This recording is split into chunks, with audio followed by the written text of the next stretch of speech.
राधे राधे मित्रों, मैं मीनाक्षी आपका स्वागत करती हूँ आपके अपने YouTube चैनल अपने ग्रह अपने उपाय में। दोस्तों, आप सभी को आज के वीडियो में मैं आपकी दोस्त बताऊंगी कृष्ण जन्माष्टमी की व्रत कथा क्या है।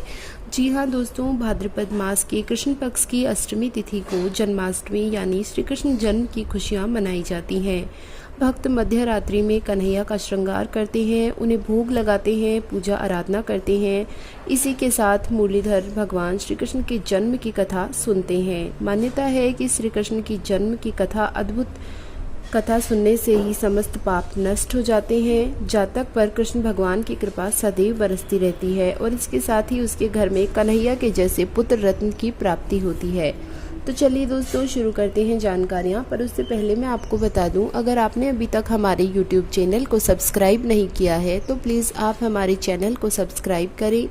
दोस्तों, आप हमारे वीडियो को लाइक करें। हमारे वीडियो पर श्री कृष्णा के नाम से कमेंट करना ना भूलें। कृष्ण भगवान अपनी कृपा आप पर सदैव बनाए रखें, ऐसी हमारी मंगल कामना है। स्कंद पुराण के मुताबिक द्वापर युग की बात है। उन दिनों मथुरा में उग्रसेन नाम के राजा हुए, लेकिन स्वभाव से वह सीधे साधे थे। यही वजह थी कि उनके पुत्र कंस ने उनका राज्य हड़प लिया और स्वयं मथुरा का राजा बन बैठा। कंस की एक बहन थी जिसका नाम था देवकी। कंस उसको बहुत स्नेह करता था। देवकी का विवाह वसुदेव से तय हुआ। तो विवाह संपन्न होने के बाद कंस खुशी खुशी स्वयं ही रथ हाँकते हुए बहन को ससुराल छोड़ने के लिए रवाना हुआ। स्कंद पुराण के अनुसार जब वह बहन को छोड़ने के लिए जा रहे थे, तभी एक आकाशवाणी हुई कि जिस बहन को तुम इतने प्रेम से विदा करने स्वयं ही जा रहे हो, उसी बहन का 8वां पुत्र तेरा संहार करेगा। यह सुनते ही कंस क्रोधित हो गया और देवकी और वसुदेव को मारने के लिए जैसे ही आगे बढ़ा, तभी वसुदेव ने कहा कि देवकी को कोई नुकसान न पहुंचाई, वह स्वयं ही देवकी की 8वीं संतान कंस को सौंप देगा। इसके बाद कंस ने वसुदेव और देवकी को मारने के बजाय वापस लाकर कारागार में बंद कर दिया।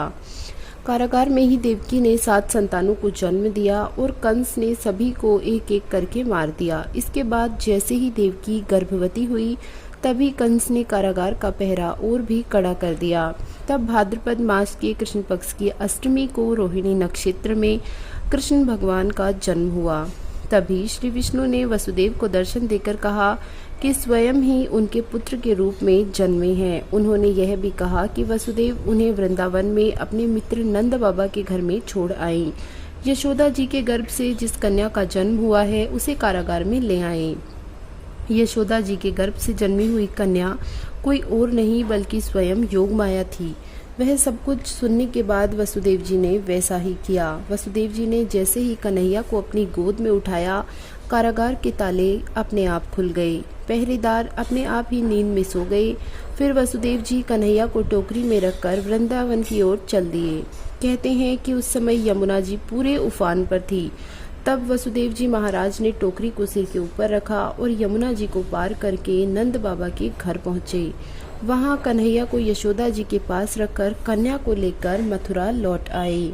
स्कंद पुराण के मुताबिक जब कंस को देवकी की 8वीं संतान के बारे में पता चला, तो वह कारागार में आ पहुंचा। कंस ने देखा कि 8वीं संतान तो कन्या है, फिर भी वह उसे जमीन पर पटकने लगा।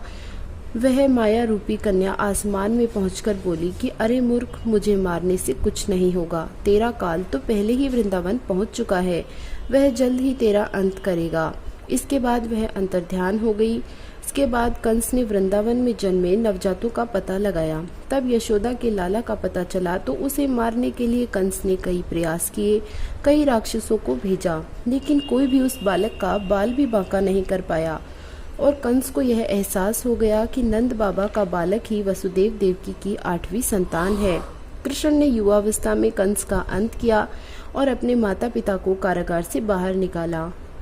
इस तरह की ये कथा जो भी पढ़ता है और सुनता है, उसके समस्त पाप नष्ट हो जाते हैं। दोस्तों, ये थी कृष्ण जन्माष्टमी की व्रत कथा। आपको हमारा वीडियो कैसा लगा, ये आप हमें कमेंट बॉक्स में बताएं। आप हमारे वीडियो को लाइक करें। हमारे वीडियो पर जय श्री कृष्णा के नाम से कमेंट करना ना भूलें।